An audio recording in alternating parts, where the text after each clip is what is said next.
Hi Mark, this is Michael. My student number is S0141007. The speech title is The Price of Shame, and I'm the senior student at NCUE. So I'm going to read the TED Talk speech. The Price of Shame by Monica Lewinsky. You're looking at a woman who was publicly silent for a decade. Obviously, that's changed, but only recently. It was several months ago that I gave my very first major public talk at the Forbes 30 Under 30 Summit. 1,500 billion people, all under the age of 30. That meant that in 1998, the oldest among the group were only 14, and the youngest just 4. I joke with them that some might only heard of me from rap songs. Yes, I'm in rap songs. Almost 40 rap songs. Laughter. But the night of my speech, a surprising things happened. At the age of 41, I was hit on by the 27-year-old guy. I know, right? He was charming, and I was flattered, and I declined. You know what his unsuccessful pickup line was? He could make me feel 22 again. Laughter. Applause. I realized later that night I'm probably the only person over 40 who does not want to be 22 again. Laughter. Applause.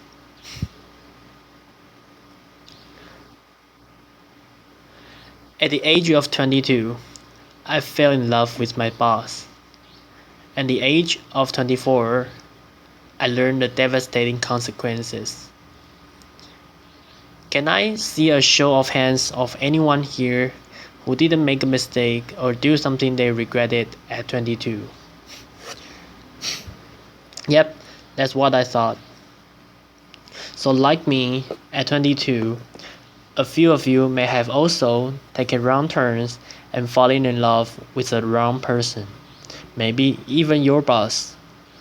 Unlike me though, your boss probably wasn't the president of the United States of America. Of course, life is full of surprises. Not a day goes by that I'm not reminded of my mistake, and I regret that mistake deeply. In 1998, after having been swept up into an improbable romance, I was then swept up into the eyes of a political, legal, and media maelstrom like we had never seen before. Remember, just a few years earlier, news was consumed from just 3 places: reading a newspaper or magazine, listening to the radio, or watching television. That was it. But that wasn't my fate. Instead, this scandal was brought to you by the digital revolution. That meant we could access all the information we wanted, when we wanted it, anytime, anywhere. And when the story broke in January 1998, it broke online. It was the first time the traditional news was usurped by the internet for a major news story, a click that reverberated around the world. What that meant for me personally was that overnight I went from being a completely private figure to a publicly humiliated one worldwide. I was patient zero of losing a personal reputation on a global scale almost instantaneously. This rush to judgment enabled by technology led to mobs of virtual stone throwers. Granted it was before social media, but people could still comment online, email stories, and of course, email cruel jokes. News sources plastered photos of me all over to sell newspapers, banner ads online and to keep people tuned to the TV. Do you recall a particular image of me, say, wearing a beret? Now I admit I made mistakes, especially wearing that beret. But the attention and judgment that I received, that's the story, but that I personally received was unprecedented. I was branded as a tramp, tart, slut, whore, bimbo, and of course, that woman. I was seen by many, but actually known by few. And I get it. It was easy to forget that that woman was dimensional, had a soul, and was once unbroken. When this happened to me 17 years ago, there was no name for it. Now we call it cyberbullying and online harassment. Today I want to share some of my experience with you, talk about how that experience has helped shape my cultural observations, and how I hope my past experience can lead to the change that results in less suffering for others. In 1998, I lost my reputation and my dignity. I lost almost everything, and I almost lost my life. Let me paint a picture for you. It is September of 1998. I'm sitting in the windowless office room inside the office of the Independent Council, underneath humming fluorescent lights. I'm listening to the sound of my voice on surreptitiously taped phone calls that a supposed friend had made me year before. I'm here because I've been legally required to personally authenticate all 20 hours of taped conversation. For the past 8 months, the mysterious content of this tape has hung like a sword of Damocles off my head. I mean, who can remember what they said years ago? Scared and mortified, I listen. Listen as I prattle on about the flashman and jasmine of the day. Listen as I confess my love for the president and, of course, my heartbreak. Listen to my sometimes catty, sometimes churlish, sometimes silly self, being cruel, unforgiving, uncouth. Listen deeply, deeply ashamed to the worst version of myself, a self I don't even recognize.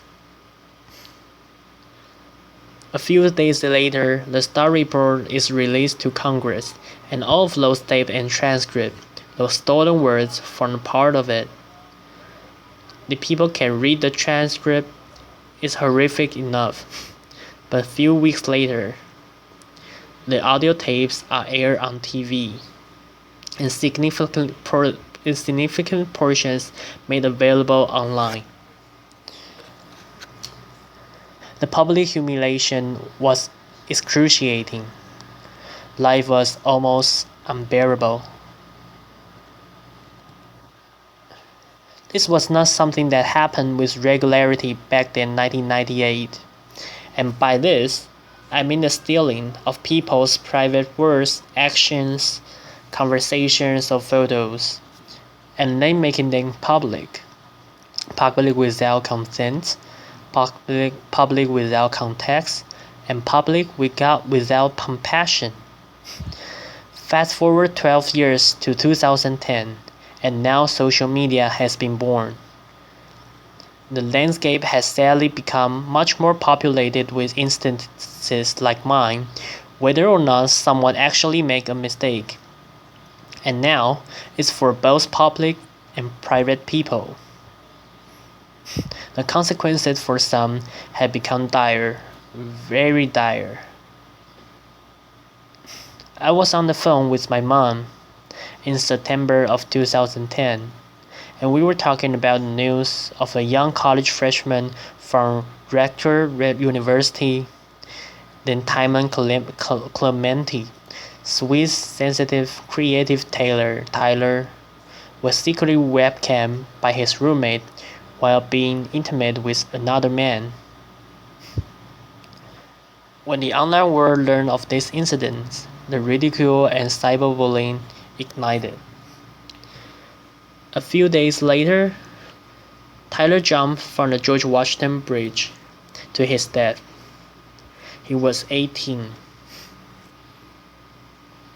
My mom was beside herself about what happened to Tyler and his family, and she was gutted with pain in a way that I just couldn't quite understand. And then eventually I realized she was reliving 1998, reliving the time when she sat by my bed every night.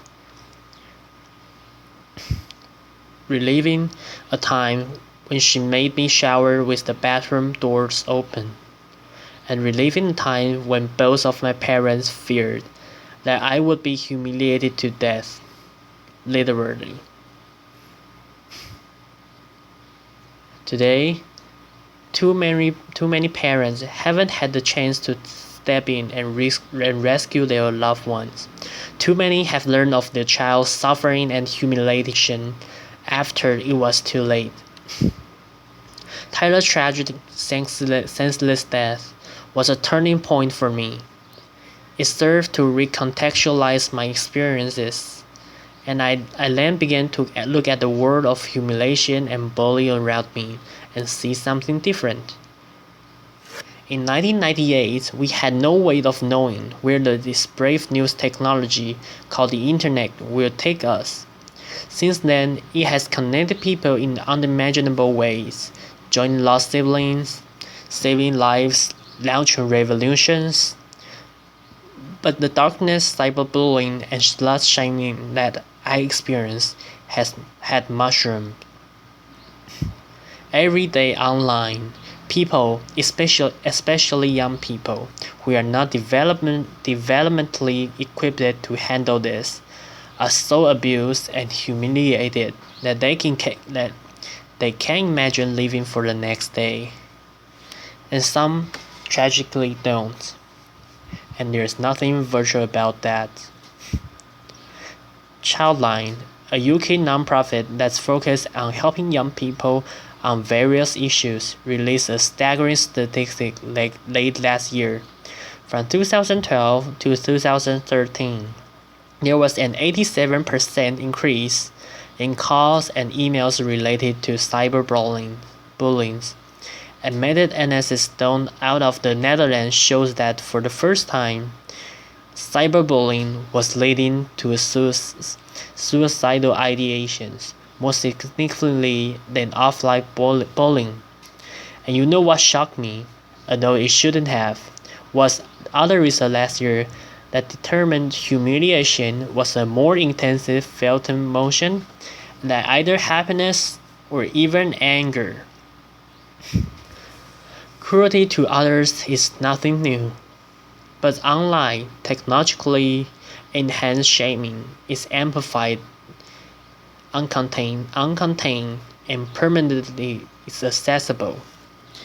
The echo of embarrassment used to extend only as far as your family, village, schools, or community, but now it's the online community too.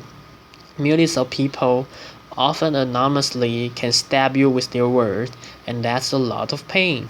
And there are no perimeters around how many people can publicly observe you and put you in a public stockade. There is a very personal price to public humiliation, and the growth of the internet has jacked up that price. For nearly 2 decades now, we have slowly been sowing the seed of shame and public humiliation in our cultural soil, both on and offline. Gossip websites, paparazzi, reality programming, politics, news outlets, and sometimes hackers all traffic in shame. It's led to decentralization and permissive environment online, which lends itself to trolling, invasion of privacy, and cyberbullying. The shift has created what Professor Nicholas Mills calls a culture of humiliation. Consider a few prominent examples just from the past 6 months alone. Snapchat, the service which is used mainly by younger generations, and claims that its message only have the lifespan of a few seconds. You can imagine the range of content that gets. A third-party ads with Snapchatter used to preserve the lifespan of the message was hacked, and 100,000 personal conversations, photos, and videos would leak online to now have a lifespan of forever. Jennifer Lawrence and several other actors had their iCloud account hacked, and private intimate nude photos were plastered across the internet without their permission. One gossip website had over 5 million hits for this one story. And what about the Sony Pictures cyber hacking? The document which received the most attention were private emails that had maximum public embarrassment value. But in this culture of humiliation, there is another kind of price tag attached to public shaming. The price does not measure the cost to the victim, which Tyler and too many others, notably women, minorities, and members of the LGBTQ community have paid, but the price measures the profit of those who prey on them. This invasion of others is a raw material, efficiently and ruthlessly mined, packaged, and sold at a profit. A marketplace has emerged where public humiliation is a commodity and shame is an industry. How is the money made? Clicks. The more shame, the more clicks. The more clicks, the more advertising dollars. We're in a dangerous cycle. The more we click on this kind of gossip, the more numb we get to the human lives behind it. And the more numb we get, the more we click. All the while, someone is making money off the back of someone else's suffering. With every click, we make a choice. The more we saturate our culture with a public shaming, the more accepted it is, the more we will receive behavior like cyberbullying, trolling, some form of hacking, and online harassment. Why? Because they all have humiliation at their cores. This behavior is a symptom of the culture we created. Just think about it. Changing behavior begins with evolving beliefs. We've seen that to be true with racism, homophobia, and plenty of other bias today and in the past. As we've changed beliefs about same-sex marriage, more people have been offered equal freedoms. When we began valuing sustainability, more people began to recycle. So as far as our culture of humiliation goes, what we need is a cultural revolution. Public shaming as a blood sport has to stop. And it's time for the intervention on the internet and in our culture. The shift began with something simple, but it's not easy. We need to return to a long-held value of compassion and empathy. Online, we got a compassion deficit and empathy crisis. Researcher Brene Brown said, and I quote, "Shame can survive empathy.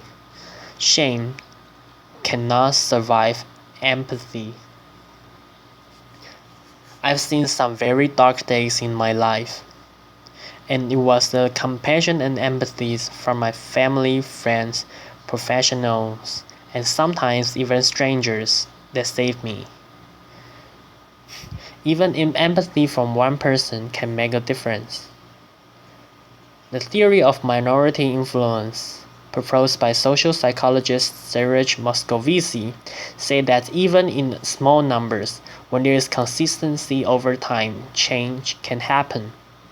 In the online world, we can foster minority influence by becoming upstanders. To becoming an upstander means instead of bystander upseas, we can pose a positive comment for someone or report a boiling situation. Trust me, compassionate comments help abate the negativity. We can also counteract the culture by supporting organizations that deal with these kinds of issues, like the Tyler Clementi Foundation in the US. In the UK, there's the Anti-Bullying Pro, and in Australia, there's Project Rocket. We talk a lot about our right to freedom of expression, but we need to talk more about our responsibility to freedom of expression. We all want to be heard, but let's acknowledge the difference between speaking up with intention and speaking up for attention. The internet is the super highway for the id, but online, showing empathy to others benefits us all and help create a safer and better world. We need to communicate online with compassion, consume news with compassion, and click with compassion. Just imagine walking a mile in someone else's headline. I'd like to end on a personal note. In the past 9 months, the question I've been asked the most is why. Why now? Why was I sticking my head above the parapet? You can read between the lines in those questions, and the answer had nothing to do with politics. The top-note answer was, and is, because it's time. Time to stop tiptoeing around my past. Time to stop living a life of opprobrium, and time to take my narrative. It's also not just about saving myself. Anyone who is suffering from shame and public humiliation needs to know one thing. You can survive it. I know it's hard. It may not be painless, quick, or easy, but you can insist on a different ending to your story. Have compassion for yourself. We all deserve compassion, and to live both online and off in a more compassionate world. Thank you for listening. Applause. Applause. And this is the end of my speech. Thank you.